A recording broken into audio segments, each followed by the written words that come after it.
Hey guys, Putty here and welcome back for another episode of Por la Noche. It is time once again for the superstars of OLLIE to entertain you with their flippy shit.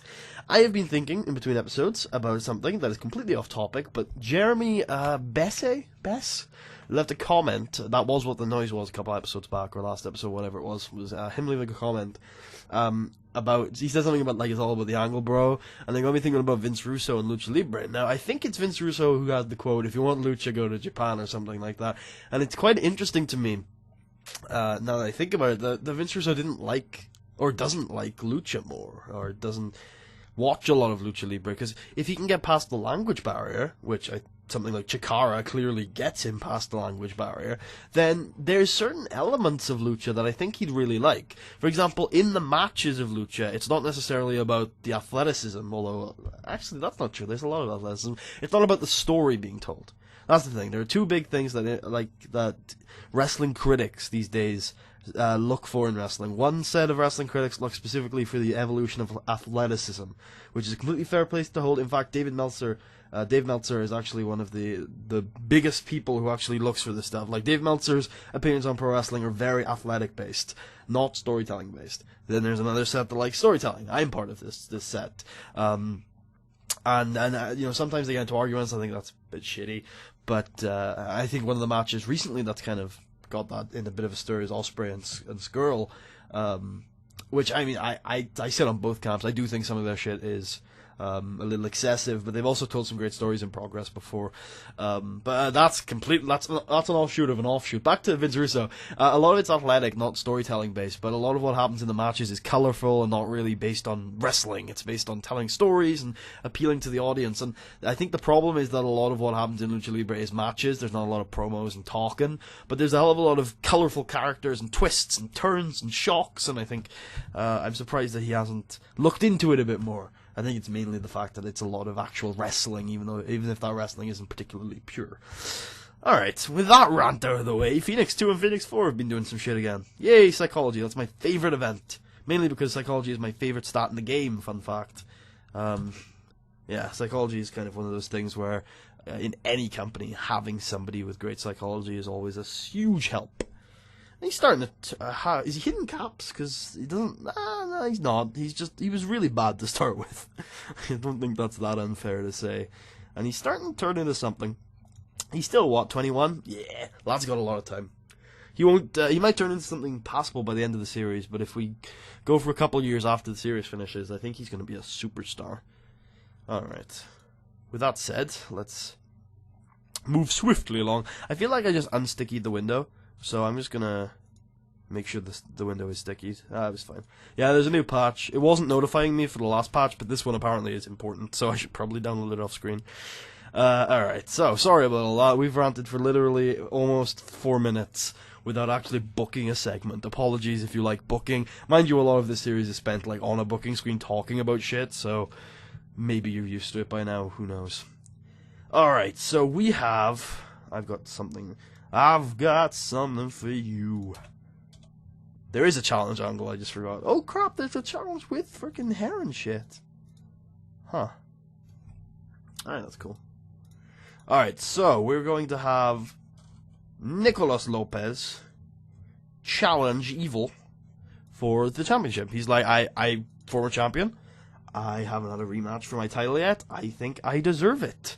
So, Evil, please give me one. I know that's not a 6-minute angle, is it? It's probably not a 4-minute angle either.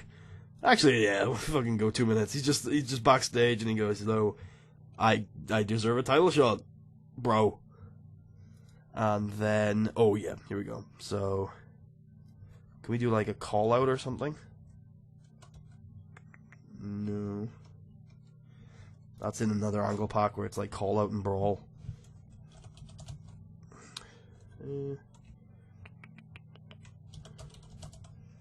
I guess we'll do challenge with mask. Oh, I've put entertainment off the table. There's still no call out and brawl. Okay. I'll do challenge with mask then. So, yeah, Mr. Lucha 3. Actually, we can do this. Challenge with mask. Mr. Lucha 3 comes out. Tirador.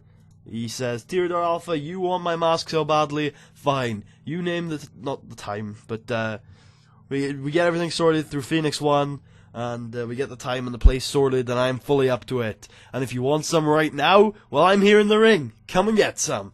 And out comes Phoenix, Theodore Alpha, never one to deny a challenge. He comes out, and, unfortunately, yeah, beats the fuck out of him. I was gonna have, like, a back-and-forth brawl where, like, imagine it's that. This isn't like Theodore Alpha destroying Lucha. They kind of just brawl the fuck out of each other. Theodore doesn't use his usual takedown. He's too angry to. He's not working on a limb. He's not using his usual cerebralness. He's just beating the fuck out of him with strikes, and so the two of them kind of trade back and forth as the commentators scream and shout like, "This isn't what Lucha's meant to be about," as the show goes off air. And I think Mr. Lucha can probably do the main event then, if he's going to be doing shit like that after it.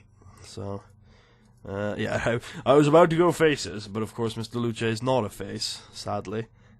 Sorry, I was about to click heels, but unfortunately Mr. Lucha is not a face anymore, sadly, because that means his match with Theodore isn't going to do as well as it could do. Although I've noticed that heel versus heel penalties and such are not actually that bad. No need to keep this a secret. You guys have known who this is for a while now, which is certainly fine with me. I don't mind. Not everything needs to be kept a secret. Some things are just out in the open. Alright, the Bay hasn't had a match in a while. So much easier to just call her that. I'm sorry if it's like, what's the word? Sorry if it's a little derogatory, I guess, but, it's Dave's word, so screw it. I blame it all on Dave, that's my usual strat. There we go. I was looking in exactly the wrong place for high spots.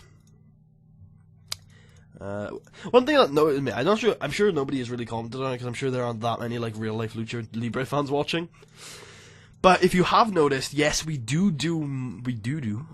more talking segments than Lucha Libre does, and yes, I do think that's kind of a problem, but part of it is because if there weren't talking segments, I would probably not have that much content, because a lot of this series, like 6 of every 10-minute episode is probably me going, so this is what he says, which, without the talking segments, I think we wouldn't have as much of that. And we just wouldn't have as much content, and I don't think you guys want that. But also, I mean, I stick to my 90% guideline, or I think I usually go like 65 or 75, whatever the lowest amount I'm able to is, in terms of matches. But at the same time, it's easier to tell stories. It's harder in matches to tell stories, I guess. Here I am, Vince Russoing it up, but yeah, it's a little harder to tell matches to tell stories in matches, and that's largely why I've stuck to telling a lot of match stories, but also telling a lot of it through talking. And hopefully that's okay with you guys. It's my style. It's the way I can tell stories, and I think it'd be a worse series if I didn't do that. So that's why I'm doing it. I think it makes for a better series if I do it this way.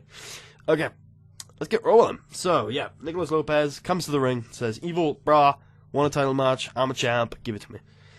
And then in a 63 C minus, this match, these sets of matches are doing better. Ropanda defeat Dos Martes 2. Good stuff. El Critico defeated Frey Valentine Jr. Valiente. Sorry about this, guys. I'm probably going to mispronounce his name a ton this series.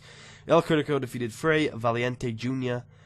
2 straight falls, critical mass. 61C. Good stuff. Second last match on the card gets a 60C. As Aguila Azul Celeste defeated Queen Amazon. Main event gets a 82B as Mr. Lucha 3 continues with his amazing run of matches. Good lord, that man has been on fire since the heel turn. In an exceptional match, Mr. Lucha 3 defeated Resistencia Estrella by pinfall with a 3rd strike. And then after the match, in a freaking 5-minute 87B+, Mr. Lucha challenges Tirador Alpha to a match, says he put his mask on the line, and say, "Look, I'm going to put my mask on the line, you put your title on the line, and we'll do this whenever you want. But if you want to have some, if you want to come get some right now, You can. I'm right here. Let's fight. And out comes Theodore, another 87B+. They beat the ever-loving shit out of each other as the commentators scream and shout, and the show goes off air. 76B-. Resistance Panda was used too much, and the show increased our pop in 3 regions. Good stuff. Sorry again about a lot of the off-topic stuff this episode. Hopefully you enjoyed it. I like to add a little bit of wrestling commentary to this every now and then. This is a bit of a wrestling series, is it not? And, yeah, so... we have... Oh, yeah, never mind. I was about to say, were we supposed to book a match in for, like, the pay-per-view? And I was like, oh, no, we're not. That is a touring contract, because Mr. Lucha just finished his, right? Yeah. No need to worry. It's not a disaster yet.